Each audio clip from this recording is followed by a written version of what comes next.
Chers internautes, bienvenue à l'étude du livre de Daniel.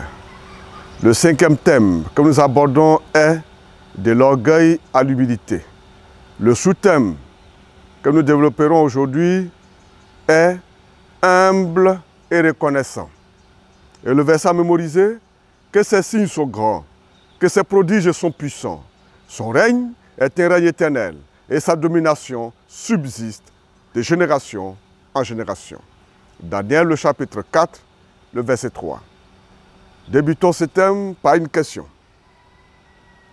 Le roi repenti déclare: tous les habitants de la terre ne sont à ses yeux que néants. Daniel, le chapitre 4, le verset 35. Compte tenu du contexte, quel point important soulève-t-il? Comment savons-nous que Nebuchadnezzar accepte véritablement le vrai Dieu? Nous trouvons une preuve majeure dans le fait que Nebuchadnezzar lui-même est l'auteur de la lettre insérée par Daniel dans le chapitre 4. En effet, la plus grande partie de ce chapitre semble être une transcription d'une lettre que le roi distribue à son vaste royaume. Dans cette lettre, le roi raconte sa fierté et sa folie et reconnaît humblement l'intervention de Dieu dans sa vie. Les anciens monarques écrivaient rarement quelque chose de péjoratif sur eux-mêmes. Pratiquement tous les documents royaux anciens que nous connaissons glorifient le roi. Un document comme celui-ci, dans lequel le roi admet son orgueil et son comportement bestial, indique une véritable conversion. En outre, en écrivant une lettre, racontant son expérience et confessant humblement la souveraineté de Dieu, le roi agit en tant que missionnaire. Il ne peut plus garder secret ce qu'il a vécu et appris du vrai Dieu.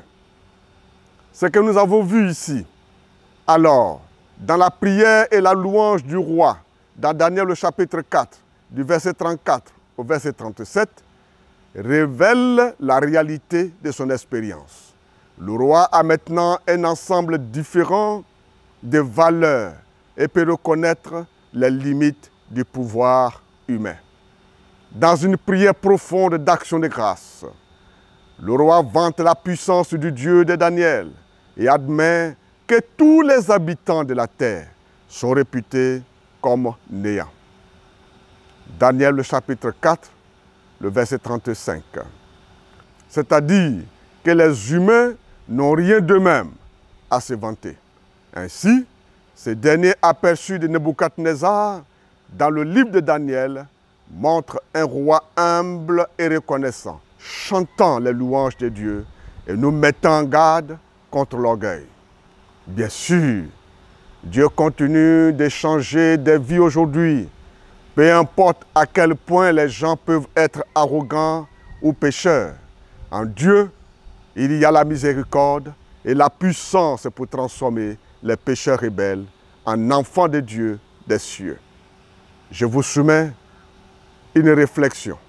Mais avant, je vous invite à lire Philippiens, le chapitre 2, du verset 1 à 11.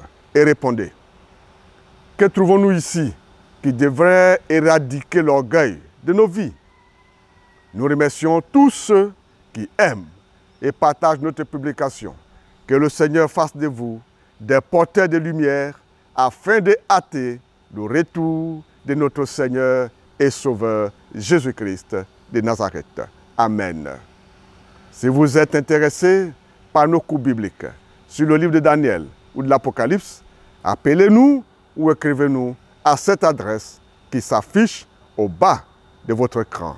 Puisse Dieu vous bénir.